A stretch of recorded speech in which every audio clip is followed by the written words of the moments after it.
ہر حرف قرآن ٹھیک سے پڑھنا مجھے آئے، ہر حرف قرآن ٹھیک سے پڑھنا مجھے آئے، قرآن صحیح پڑھنا میرے اللہ سکھا دے۔ الحمدللہ رب العالمین والصلاة والسلام علی سید المرسلین، اما بعد فاعوذ باللہ من الشیطان الرجیم، بسم اللہ الرحمن الرحیم۔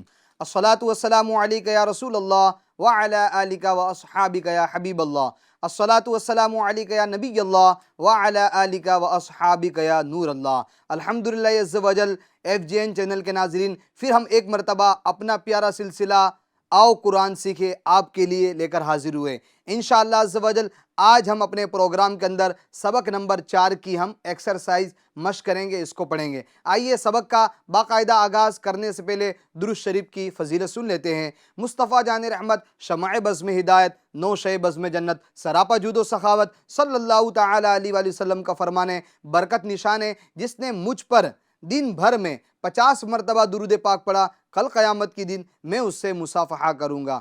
صلو علی الحبیب صلی اللہ تعالی علی محمد صلی اللہ تعالی علیہ وآلہ وسلم۔ تو میرے FGN چینل کے ناظرین، الحمدللہ ہم اپنا ایک بہترین پروگرام آپ کے لیے آؤ قرآن سیکھے لیے حاضر ہیں۔ اس پروگرام میں ہم آپ کو درست مخرج کے ساتھ، درست تجوید کے ساتھ قرآن پاک پڑھنا سکھاتے ہیں، اور یہ بہت بہترین اور زبردست کام ہے۔ اور کیوں بہترین نہ ہو؟ کیونکہ یہ کلام اللہ ہے، اور کلام اللہ یہ تمام کتابوں میں افضل کتاب ہے۔ کلام اللہ یہ اللہ تعالیٰ کا نازل کیا ہوا کلام ہے۔ کلام اللہ جس کو دیکھنا، یعنی قرآن مجید، جس کو دیکھنا، جس کو پڑھنا، جس کو چھونا، جس کو سننا، عبادت ہی عبادت ہے۔ یہ واحد ایک کتاب ہے جس کو دیکھنا بھی عبادت ہے، جس کو پڑھنا بھی عبادت ہے، جس کو چھونا بھی عبادت ہے، جس کو سننا بھی عبادت ہے، اور اس کے ایک ایک حرف پر 10 نیکی ملتی ہے۔ ہاں ناظرین، ایک ایک حرف پر 10 نیکی ملتی ہے۔ اور خیرکم من تعلم القرآن وعلمہ، یعنی تم میں بہترین شخص وہ ہے جو قرآن کو سیکھے اور دوسروں کو سکھائے۔ تو جو ناظرین ہمارے ساتھ آؤ قرآن سیکھے میں روزانہ قرآن پاک سیکھتے، وہ اپنے آقا و مولا صلی اللہ تعالی علیہ وسلم سے روزانہ اس بشارت کے حقدار بنتے۔ کس بشارت کے؟ خیرکم من تعلم القرآن وعلمہ کے، یعنی بہترین انسان ہے۔ ہمارے آقا و مولا صلی اللہ علیہ وسلم فرما رہے ہیں کہ گڈ پرسن ہے، گڈ مین ہے کون؟ جو قرآن کو سیکھتا ہے اور دوسروں کو سکھاتا ہے۔ تو میں سکھانے والوں میں شامل ہوں، آپ سیکھنے والوں میں شامل ہیں۔ تو جو قرآن کو سیکھے گا اور سکھائے گا اور اس پر عمل کرے گا، کل قیامت کی دن یہ قرآن پاک اس کی شفاعت کرے گا اور اس کو جنت میں لے کے جائیں گا۔ تو کتنی پیاری فضیلت ہے۔ تو ناظرین جو اب تک قرآن پاک سیکھنے کے لیے تیار نہیں ہوئے ہیں، اگر وہ یہ پروگرام دیکھ رہے ہیں آؤ قرآن سیکھے، تو سستی چھوڑیے اور چستی لائیے۔ اور شیطان تو آپ کو لاکھ سستی دلائے گا، شیطان تو نہیں چاہے گا کہ آپ FGN چینل پر بیٹھ کر قرآن پاک سیکھیں، مگر آپ شیطان کے وار کو ناکام بنائیے اور اپنے من کو پکا بنا کر مدنی قاعدہ کھول کر بیٹھ جائیے۔ انشاءاللہ عز و جل ہم قرآن پاک سیکھنے کو جا رہے ہیں۔ آئیے ناظرین، ہم اپنا سبق شروع کرنے سے پہلے اعوذ باللہ بسم اللہ پڑھ لیتے ہیں۔ اعوذ باللہ من الشیطان الرجیم، بسم اللہ الرحمن الرحیم۔ ہم آج جو اپنا سبق پڑھیں گے، سبق نمبر 4 پڑھیں گے۔ سبق نمبر 4 کے اندر کچھ چیزیں ایسی ہیں جن کو بتانا آپ کو ضروری ہے، اس کا لحاظ آپ رکھیں گے۔ سبق نمبر 4، اس میں اس بات کا تو ہمیں خیال رکھنا ہے کہ جو حرکت ہے، جیسا کہ ہم پچھلے ایپیسوڈ کے اندر، پچھلے سبق کے اندر یہ پڑھ کر آئے ہوئے ہیں کہ حرکت یعنی زبر زیر پیش، ان کو ہمیں بغیر کھینچے، بغیر جھٹکا دیے معروف پڑھنا ہے۔ نمبر 2، زبر کو منہ کھول کر ادا کرنا ہے، آواز کھول کر ادا کرنا ہے، اور زیر کو آواز نیچے گرا کر، آواز پستی کی طرف لے جا کر ادا کرنا ہے، اور جو پیش ہے اس کو ہونٹوں کو گول کر کے ادا کرنا ہے۔ تو ان چیزوں کا ہمیں خاص خیال رکھنا ہے۔ خاص طور پر یہ جو تختی ہے، یہ حروف قریب الصوت یعنی ملتی جلتی آواز والے حروف میں ہمیں اس کو واضح فرق پیدا کرنا ہے۔ جی ہاں میرے ناظرین، کچھ حروف ایسے ہیں جن کی آواز ملتی جلتی ہے کہ اگر ہم ان کے اندر فرق پیدا نہیں کریں گے، ڈیفرنٹ نہیں رکھیں گے، تو وہ حرف کے اندر دوسری آواز مکس ہو جائے گی۔ جیسا کہ ہم آپ کو بتا چکے ہیں کہ ہر حرف کا اپنا ایک مستقل مخرج ہے، ہر حرف کی ایک اپنی مستقل آواز ہے، ہر حرف کی اپنی ایک مستقل وائس اور اس کا ساؤنڈ ہے۔ جیسے شین اس کی اپنی آواز ہے، سین اس کی ایک اپنی آواز ہے، ہا اس کی ایک اپنی آواز ہے، ہا اس کی ایک اپنی آواز ہے۔ تو ہر حرف کی اپنی ایک مستقل، ایک علیحدہ، ایک منفرد طور پر ایک آواز ہے، ایک ساؤنڈ ہے، ایک وائس ہے۔ اگر آپ اس کے اندر کسی اور حرف کی ساؤنڈ، کسی اور حرف کا ساؤنڈ یا وائس آپ مکس کر دیں گے تو وہ حرف اپنی اصلیت کو کھو دے گا۔ تو لہٰذا ہمیں ان حروف کے ادا کرتے وقت جس کے بارے میں ہم پڑھنے جا رہے ہیں، یعنی قریب الصوت حروف، یعنی جن کی آواز ملتی جلتی ہے، جیسے مثال کے طور پر، ایگزامپل کے طور پر یہ آپ دیکھ لیں، ت تی تو، اور آگے ہے ط تی تو۔ اب یہ جو طا ہے، یہ طا ہے، اس کو اگر ہم پور نہیں کریں گے، موٹا نہیں پڑھیں گے تو اس کی آواز کس کی طرح ہو جائے گی؟ یہ تا کی طرح ہو جائے گی، ت تی تو، پھر تو کوئی فرق ہی نہ رہا۔ حالانکہ اس کی آواز ہمیں پور نما ادا کرنی، تی تو۔ اسی طریقے سے آپ دیکھ لیں ہا اور ہ، اگر آپ ہا اس طریقے سے ادا نہیں کریں گے بلکہ ہ ادا کریں گے تو وہ حلوے والا جو ہا ہے وہ دو چشمے والا ہ بن جائے گا۔ اسی طریقے سے اگر آپ سین اور صاد میں فرق نہیں پیدا کریں گے تو سین کی آواز یہ صاد کی طرح ہو جائے گی، صاد کی آواز وہ سین کی طرح ہو جائے گی۔ تو ہمیں قریب الصوت یعنی جن کی آواز ملتی جلتی ہے ان میں ہمیں فرق رکھ کر ہمیں ادا کرنا ہے اس چیز کو۔ چلے ہم مشق کی طرف چلتے ہیں، پڑھنے کی طرف چلتے ہیں۔ اس کو ہم روا پڑھیں گے، ٹھیک ہے؟ ہجے پیچھے ہم پڑھ کر آ چکے ہیں، ہجے کرنے کا وہی طریقہ ہے، آج بھی آپ کو میں بیان کر دیتا ہوں۔ جو ہمارے نئے ناظرین ہیں ان کے لیے بھی آسانی ہو جائے گی، جو پرانے ہمارے ناظرین ہیں، اولڈ ہمارے ویورس ہیں، ان کے لیے یہ آسانی ہو جائیں گی کہ دوبارہ وہ طریقہ سیکھ جائے گا، دوبارہ وہ طریقہ ہمارا جان لیں گے اور ان کا طریقہ جو ہے وہ ریویژن ہو جائے گا۔ تا زبر ت، پہلے حرف کو بولنا ہے پھر حرکت کو بولنا ہے، پہلے حرف کو بولنا ہے پھر حرکت کو بولنا ہے، پھر متن میں روا میں جس طرح پڑھتے جو ساؤنڈ نکالتے وہ ادا کرنی ہے۔ یعنی تا پہلے حرف، زبر، تا زبر ت، ٹھیک ہے؟ یہ ہجے کا طریقہ ہے۔ تا زبر ت، تا زیر تی، تا پیش تو، ت تی تو، ٹھیک ہے؟ تو یہ میں نے آپ کو ہجے کر کے بتایا ہے، تاکہ آپ کو طریقہ دوبارہ ریپیٹ ہو جائے اور آپ کے ذہن میں ذہن نشی ہو جائے۔ جی اب ہم اس کو روا پڑھیں گے۔ ت تی تو، ت تی تو، ط تی تو، ط تی تو۔ ہاں دونوں میں ہمیں فرق پیدا کرنا ہے، دونوں کی آواز میں فرق ہے۔ یہ تا ہے، یہ تا ہے، اور یہ طا ہے۔ تا اور طا دونوں میں فرق ہے۔ آگے چلیں، ز زی زو، ذ ذی ذو۔ جی ناظرین، اب یہ دونوں کے اندر فرق ہمیں پیدا کرنا ہے، ٹھیک ہے؟ یہ حرف کے اندر سختی پائی جاتی ہے اور یہ حرف کے اندر نرمی پائی جاتی ہے۔ اس حرف کو یعنی ز کو سختی کے ساتھ ادا کریں گے اور اس حرف یعنی ذ کو ہم نرمی کے ساتھ ادا کریں گے۔ یعنی اس طرح دیکھیں، ز زی زو، ز زی زو، زبان کی نوک، یہ جو زبان کی نوک ہے اور دونوں دانتوں کے اندرونی کنارے سے، جیسے یہ دونوں دانت ہیں اس کے اندرونی کنارے سے یہ جیسے زبان ہے اور یہ دونوں دانت ہیں، اس کے اندرونی کنارے میں یہ زبان لگے گی تو ز ادا ہوگا، ز، اور اس کو سختی کے ساتھ ہمیں ادا کرنا ہے۔ آگے جو حرف ہے دال، تو اس کو ہمیں نرمی کے ساتھ ادا کرنا ہے، سختی کے ساتھ ادا نہیں کرنا ہے۔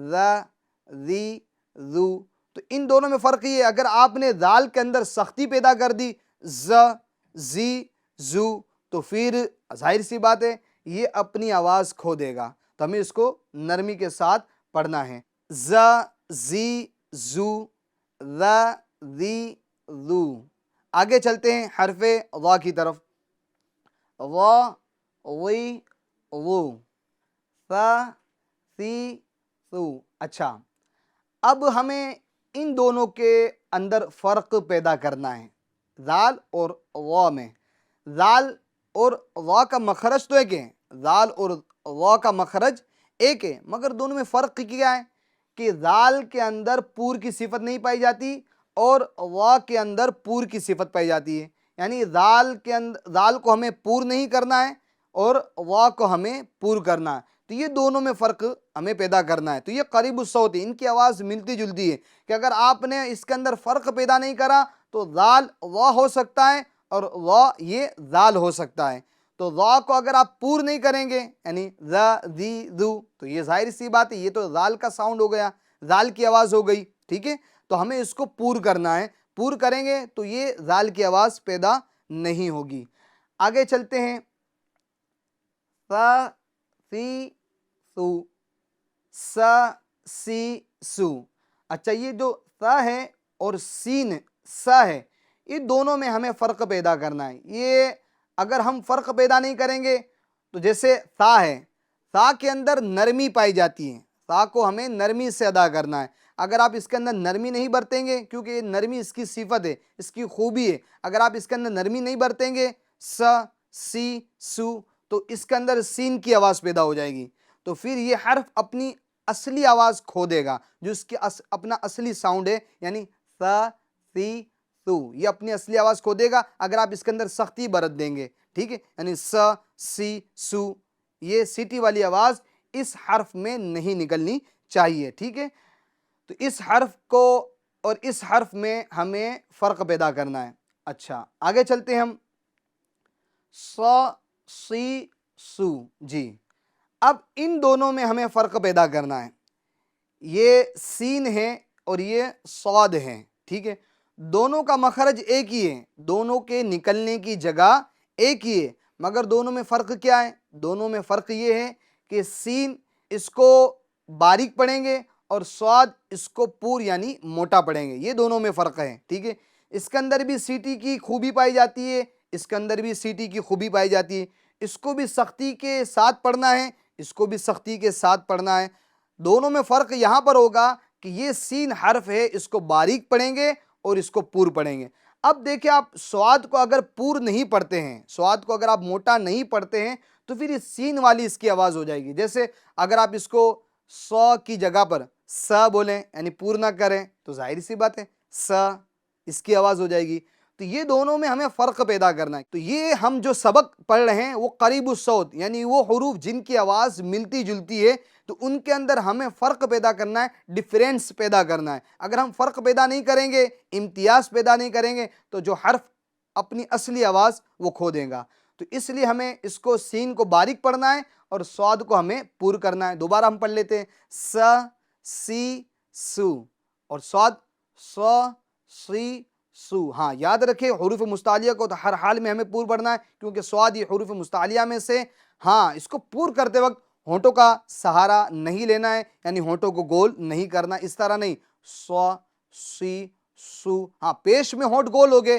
کیونکہ پیش میں ہونٹ اس لیے گول ہوگے کہ پیش کی ادائیگی یہی ہے درست کہ اس کو گول کیا جائے، تو سا سی سو، ٹھیک ہے، آگے چلتے ہیں ہم، دا دی دو، ضا ضی ضو، جی ناظرین یہ دو حرف ہیں ناظرین، اس کو باریک پڑھنا ہے، اس کو پور کرنا ہے، اس کے اندر جو خوبی ہے وہ باریک کی خوبی ہے اور اس کے اندر جو خوبی ہے وہ پور کی خوبی ہے، ٹھیک ہے، جس کو ہم باریک ادا کریں گے اس طرح دا دی دو، اور اس کو ہمیں پور ادا کرنا ہے ضا ضی ضو، ٹھیک ہے، آگے چلتے ہیں ہم، کا کی کو اور آگے قا قی قو، جی ناظرین یہ جو دو حرف ہے کا کی کو، کاف یہ ڈنڈی والا کاف ہے اور قاف یہ نقطے والا کاف ہے، تو دونوں کے اندر ہمیں فرق پیدا کرنا ہے، دونوں کے اندر ہمیں ڈیفرنس پیدا کرنا ہے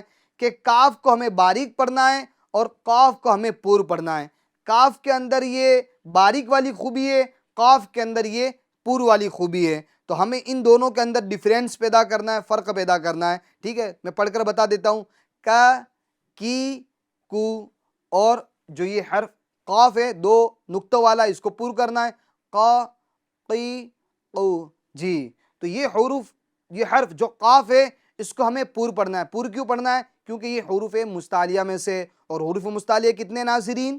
7 ہے. کتنے ہیں؟ 7 ہے. ان کا مجموعہ کیا ہے؟ خصدغتن قد. ہاں یہ حروف ہر حالت میں پور یعنی موٹے پڑھے جاتے ہیں. ہمیں کاف کو باریک پڑھنا ہے اور قاف کو ہمیں پور پڑھنا ہے. دونوں کے اندر ہمیں فرق ڈیفرنس پیدا کرنا ہے.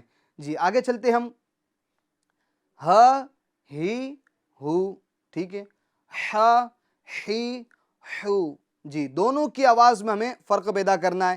یہ ہ دو چشمے والا ہ، ٹھیک ہے، اس کے اندر ح کی آواز پیدا نہ ہو، اور یہ والا جو ہ حلوے والا ہ ہے اس کے اندر ہ کی آواز پیدا نہ ہو. جیسا کہ میں نے آپ کو شروع کے اندر یہ بات بتایا تھا، دوبارہ یہ بات عرض کر دیتا ہوں کہ قل هو اللہ احد. احد کا معنی ہوتا ہے ایک. اے محبوب تم فرما دو وہ اللہ ایک ہے. تو احد کا معنی ہوتا ہے ایک. اے محبوب تم فرما دو وہ اللہ ایک ہے. اب احد کے اندر ہا ہے. ہا کو اگر آپ ہا پڑھیں گے احد، قل هو اللہ احد احد احد، ہا نہیں ادا کریں گے تو معاذ اللہ اس کا جو معنی ہوگا اے محبوب تم فرما دو اللہ بزدل ہے. کتنا غلط معنی ہو گیا ناظرین. تو اس لیے ہمیں درست مخرج کے ساتھ قرآن پاک سیکھنا پڑھنا یہ ضروری ہے. ہم یہ سمجھ کر یہ سوچ کر قرآن پاک پڑھ رہے ہوتے ہیں کہ بھئی قرآن پاک میں پڑھ رہا ہوں مجھے اس کا اجر و ثواب ملے گا. ناظرین اجر و ثواب اور نیکی اسی صورت میں ملے گی کہ آپ اس کو درست طریقے سے پڑھیں، مخارج کے ساتھ پڑھیں، تجوید کے ساتھ پڑھیں. آج دیکھا جاتا ہے ہم بہت ساری چیزیں ایسی ہیں جو سیکھ کر پڑھتے ہیں، مگر ایک قرآن ہے، ایک نماز ہے، یعنی اسلامی تعلیمات ہی پر ہم ایسا ظلم کرتے ہیں کہ اس کو ہم سیکھ کے نہیں پڑھتے ہیں. قرآن کا معاملہ دیکھ لیں تو بغیر سیکھے، نماز کا معاملہ دیکھیں تو بغیر سیکھ لیں، زکوٰۃ ادا کرنی ہو تو بغیر جانے، حج ادا کرنا، عمرہ ادا کرنا ہو تو بغیر کسی کے سیکھے، بغیر کسی کا ایکسپیرنس لیے ہوئے. تو یہ اسلامی تعلیمات پر ہی ظلم کیوں؟ ہم دوسرا دنیوی کام کرتے ہیں تو اس کو کسی سے سیکھ کر کرتے ہیں، کسی کا ایکسپیرنس لے کر کرتے ہیں، کسی کا تجربہ لے کر کرتے ہیں، کسی کے پاس جا کر ہم سیکھتے ہیں کہ بھئی یہ کام مجھے کیسے کرنا ہے. تو دنیاوی معاملات میں تو ہم جو دنیا دار انسان ہیں، جو اس فیلڈ کا ماہر ہے، اس سے ہم پوچھ کر کرتے ہیں، مگر دین کے معاملے میں ہم اپنی مرضی چلاتے ہیں. تو ایسا نہیں چلے گا. دین کے معاملے میں ہمیں اپنی مرضی نہیں چلانی، ہمیں اپنی طبیعت نہیں چلانی، بلکہ جو شریعت کہتی ہے اس کے پیچھے چلنا ہے. تو قرآن پاک ہمیں درست مخرج کے ساتھ پڑھنا یہ ضروری ہے. اعلیٰ حضرت امام احمد رضا خان علیہ رحمۃ الرحمن فرماتے ہیں اتنی تجوید سیکھنا کہ ایک حرف دوسرے حرف سے ممتاز ہو جائے، ڈیفرنس ہو جائے. یعنی جیسا ابھی ہم جو بیان پڑھ رہے ہیں کہ تا اور طا میں فرق ہو جائے، سین اور صاد میں فرق ہو جائے، قاف اور کاف میں فرق ہو جائے. تو اعلیٰ حضرت امام احمد رضا خان علیہ رحمۃ الرحمن فرماتے ہیں اتنی تجوید سیکھنا کہ ایک حرف دوسرے حرف سے ممتاز ہو جائے، ڈیفرنس ہو جائے. یہ ہر مسلمان کے لیے فرض عین ہے. یہ ہر مسلمان کے لیے فرض عین یعنی کمپلسری ہے، ضروری ہے. بغیر اس کے نماز قطعاً باطل، یعنی نماز باطل ہو جاتی ہے. تو میرے ایف جے این چینل کے ناظرین، ہمیں تھوڑا لمحہ فکریہ کرنا ہوگا، ہمیں سوچنا ہوگا کہ کہیں ایسا تو نہیں ہے کہ میں اپنی نمازیں برباد کر رہا ہوں. ہماری زندگی کے اتنے سال گزر چکے ہیں تو ہمیں چاہیے کہ ہم کسی اچھے قاری صاحب کے پاس جا کر، کسی امام صاحب کے پاس جا کر، کسی سنی عالم دین کے پاس جا کر ہم اپنا قرآن درست کریں. روزانہ آدھا گھنٹہ اگر آپ ہمارے channel F J N channel پر نکالیں گے، جب بھی یہ سلسلہ ہے آؤ قرآن سیکھیں، آپ فوراً حاضر ہو جایا کریں. آپ اپنے گھر پر بتا دیا کریں کہ جب بھی یہ سلسلہ چالو ہو، یہ پروگرام چالو ہو، آپ مجھے انفارم کر دیا کریں. تو آپ کیا کرا کریں، ہمارا جو ایف جے این چینل کا یوٹیوب چینل ہے آپ اس پر دیکھ سکتے ہیں، اس پر جا کر دیکھیے. تو انشاءاللہ عز و جل آپ کا تھوڑا سا وقت، اللہ نے چاہا تو آپ کا قرآن یہ درست مخرج کے ساتھ صحیح ہو جائے گا. آپ درست مخرج کے ساتھ قرآن پاک پڑھنے لگ جائیں گے. تو ناظرین میں عرض کر رہا تھا کہ ان دونوں کے اندر آواز میں فرق پیدا کرنا ہے. ہ ہی ہو اور ح ہی ہو. یاد رکھیں حرکت کو کھینچنا نہیں ہے، یعنی ہا ہی ہو یہ غلط ہے، بلکہ ہ ہی ہو، ہ ہی ہو. اور جھٹکا بھی نہیں دینا، ہ ہی ہو یہ جھٹکا بھی ہمیں نہیں دینا ہے. آگے چلتے ہم ناظرین. ای او، ای او، ای او. جی دونوں کی آواز میں ہمیں فرق پیدا کرنا ہے. حمزہ کی آواز میں اور عین کی آواز میں اور اور دیکھیں دونوں کی آواز میں فرق ہے، ای او، اور یہ ای او، جی دونوں کی آواز میں فرق پیدا کرنا ہے۔ جیسے میں نے آپ کو مثال شروع میں بتائی تھی، واللہ علیم، واللہ علیم، تو اس کا معنی کیا ہوتا ہے؟ اس کا میننگ ہوتا ہے اللہ جاننے والا ہے۔ علیم کا معنی ہوتا ہے جاننا، اللہ جاننے والا ہے۔ اور اگر آپ علیم کی جگہ پر علیم بولتے ہیں، واللہ علیم، تو معاذ اللہ اس کا معنی بن جائے گا اللہ دردناک ہے۔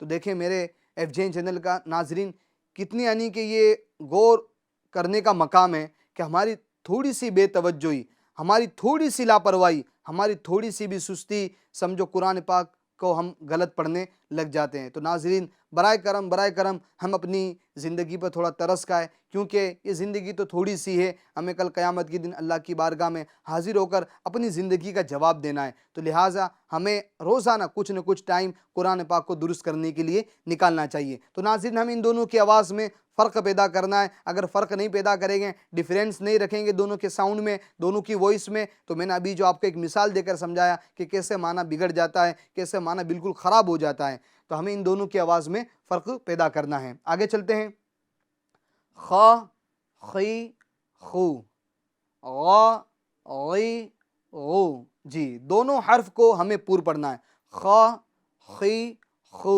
اچھا، پور کرتے وقت ہونٹوں کو گول نہیں کرنا ہے، خا، خی، خو، ہاں پیش میں گول ہو گئے، کیونکہ پیش کی ادائیگی ہی ہونٹوں کو گول کر کے ہیں۔ خا، خی، خو، غا، غی، غو، غا، غی، غو، یہ ہونٹوں کو گول نہیں کرنا ہے، خاص طور پر زبر اور زیر میں۔ پیش میں تو گول ہوگا ہی، کیونکہ پیش کی ادائی ہونٹوں کو گول کر کے کی جاتی ہیں۔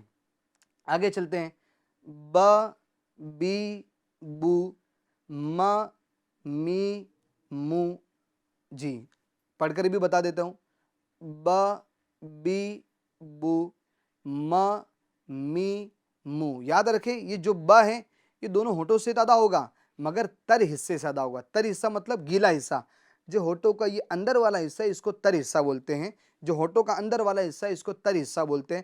ب، بی، بو، اور میم، م، می، مو، یہ خشک حصے سے ادا ہوگا، ہونٹوں کے خشک حصے، یعنی جب آپ اپنا ہونٹ بند کرتے ہیں، جیسے دیکھیں یہ تو جو حصہ یہ سمجھو رہ گیا اس کو خشک حصہ بولتے ہیں، تو یہاں سے میم ادا ہوگا، میم، میم، م، می، مو۔ ٹھیک ہے ناظرین، آگے چلتے ہیں، و، وی، وو، ف، فی، فو، جی و کو ادا کرتے وقت ہمیں ہونٹوں کو گول کر لینا ہے ایسے، و، وی، وو۔ ٹھیک ہے، آگے چلتے ہیں، ف، فی، فو، جی فا کو ادا کرنے کے لیے اس کا جو مخرج ہے، مخرج کیا ہے؟ اوپر کے دانتوں کا کنارہ اور نچلے ہونٹ کا تر حصہ، اوپر کے دانتوں کا کنارہ اور نچلے ہونٹ کا تر حصہ، اس سے ہم ادا کریں گے تو فا ادا ہوگا۔ بعض لوگ اس کو ف بولتے ہیں، ف، ف، یعنی دونوں ہونٹوں کو ملا دیتے ہیں، تو دونوں ہونٹوں کو ملا کر ف ادا نہیں ہوتا ہے، ف، پھی، پھو، یہ تو اردو کا ف ہو جائے گا، بلکہ ف، تو یہ اوپر کے دانت کا جو کنارہ ہے، اوپر کے دانت کا جو کنارہ ہے اور نچلے ہونٹ کا جو تر حصہ ہے وہاں سے ہمیں ادا کرنا ہے، ف، فی، فو۔ جی ناظرین آگے چلتے ہیں، ل، لی، لو، ن، نی، نو، ر، ری، رو۔ جی ناظرین را پر زبر یا پیش ہو تو را کو پور پڑھیں گے، را، رو، را، رو، اور را کے نیچے زیر ہو تو را کو باریک پڑھیں گے، جیسے ری، ری، ری، ری۔ اچھا، آپ کو جیسا کہ بتایا بھی گیا ہے پچھلے ایپیسوڈ میں، پچھلے پروگرام میں، وہ یہ کہ را کے اندر ایک خوبی پائی جاتی ہے، وہ ہے کپ کپاہٹ کی خوبی، تکرار، مشابہت تکرار، یعنی اس کے ادا کرتے وقت مخرج میں کپ کپاہٹ ہوگی، اور یہ کپ کپاہٹ بھی ہلکی سی ہوگی، مشابہت تکرار، ٹھیک ہے، اتنی زیادہ کپ کپاہٹ پیدا نہ کرے کہ ایک را کی جگہ پر کئی را ادا ہو جائے، جیسے را، ری، رو، نہیں، یہ بہت زیادہ ہو گیا، ہلکی سی کپکپاہٹ ہوگی، ر ری رو، ر ری رو، ر ری رو، ٹھیک ہے. آگے چلتے ہیں. ج جی جو، ج جی جو، اس کا مخرج آپ کو تو پتہ ہی ہے، بلکہ یہ تینوں کا مخرج ایک ہی ہے، ج شین جیم شین یا، یعنی بیچ زبان اور بیچ تالو سے یہ جیم شین یا ادا ہوتے ہیں. ٹھیک ہے، تو بیچ زبان یہ بیچ تالو پہ لگائے تو انشاءاللہ یہ حرف صحیح طریقے سے ادا ہو جائے گا. یہ جیم کی آواز میں ز کی آواز پیدا نہ ہو، جھ کی آواز پیدا نہ ہو، بلکہ ج جی جو. ٹھیک ہے، آگے چلیں. ش شی شو، ش شی شو، یا یہ یو. جی ناظرین، تو ہمیں ان حروف کو یعنی جیم شین یا ان حروف کا ہمیں جو ادا کرنا ہے وہ 20 زبان 20 تالو سے ادا کرنا ہے. تو ناظرین آج ہم نے سبق نمبر 4 کو پڑھا. اس 4 کے اندر ہمیں جس چیز کا خاص خیال رکھنا ہے وہ یہ ہے، وہ حروف جو قریب الصوت یعنی جن کی آواز ملتی جلتی ہے، جن کی آواز قریب قریب ہے، ان کے اندر ہمیں فرق پیدا کرنا ہے، ان کے اندر ہمیں ڈیفرنس پیدا کرنا ہے. جیسے مثال کے طور پر، ایگزامپل کے طور پر تا اور طا. اگر تا کو اگر آپ پور کر دیں گے تو وہ طا ہو جائے گا، طا کو اگر آپ باریک کر دیں گے تو وہ تا ہو جائے گا. سین اور صاد میں ہمیں فرق پیدا کرنا ہے. سین کو اگر آپ پور کر دیں گے تو وہ سا ہو جائے گا، صاد کو اگر آپ باریک کر دیں گے تو سین سا ہو جائے گا. اسی طرح قاف اور کاف، اگر ہم ان دونوں کی آواز چونکہ ملتی جلتی ہے، فرق پیدا نہیں کریں گے، ڈیفرنس پیدا نہیں کریں گے، تو یہ حروف اپنی اصلی وائس، اصلی ساؤنڈ وہ کھو دیں گے. قاف کو اگر آپ پور نہیں پڑھیں گے تو کاف ہو جائے گا، اور کاف کو اگر آپ پور کر دیں گے تو پھر وہ قاف ہو جائے گا. تو لہٰذا ہمیں اس سبق کے اندر خاص طور پر اس چیز کا خیال رکھنا ہے کہ جو حروف جن کی آواز ملتی جلتی ہے ان کے اندر ہمیں فرق یعنی ڈیفرنس پیدا کرنا ہے. تو ایف جین چینل کا ناظرین، ہمارا یہ پروگرام آؤ قرآن سیکھے اس کا وقت ختم ہوا جاتا ہے. تو میرے ایف جین چینل کے ناظرین، اگر آپ یہ سوچتے ہیں، اگر آپ یہ دھیان میں لاتے ہیں کہ بس تھوڑا سا ہم مشق کریں گے تو یہ سب چیزیں صحیح ہو جائے گی، ایسا نہیں ہے. ہمیں اس کی ایکسرسائز کرنی ہوگی، ہمیں اس کی مشق کرنی ہوگی، ہمیں اس کے لیے ٹائم نکالنا ہوگا. ٹھیک ہے، اگر ہم ٹائم نکالیں گے اور اس کی زیادہ سے زیادہ مشق کریں گے، انشاءاللہ عز و جل اللہ نے چاہا تو بہت کم وقت میں ہم بہت کچھ سیکھنے میں کامیاب ہو جائیں گے. ماشاءاللہ آپ روزانہ ہمارا ایف جین چینل کا بہت ہی پیارا سلسلہ آؤ قرآن سیکھے آپ دیکھتے ہیں. اللہ تعالیٰ ہم سب کو فیضان قرآن سے مالا مال فرمائے. انشاءاللہ عز و جل پھر ہم نیکسٹ ایپیسوڈ میں نئے سبق کے ساتھ حاضر ہو گئے. جب تک کے لیے آپ ہمیں اجازت دیجئے. اللہ آپ سب کا، ہم سب کا حامی و ناصر ہو. دعاؤں میں یاد رکھیے گا. صلو علی الحبیب صلی اللہ تعالی علی محمد صلی اللہ تعالی علیہ وآلہ وسلم. ہر حرف قرآن ٹھیک سے پڑھنا مجھے آئے، ہر حرف قرآن ٹھیک سے پڑھنا مجھے آئے، قرآن صحیح پڑھنا میرے اللہ سکھا دے.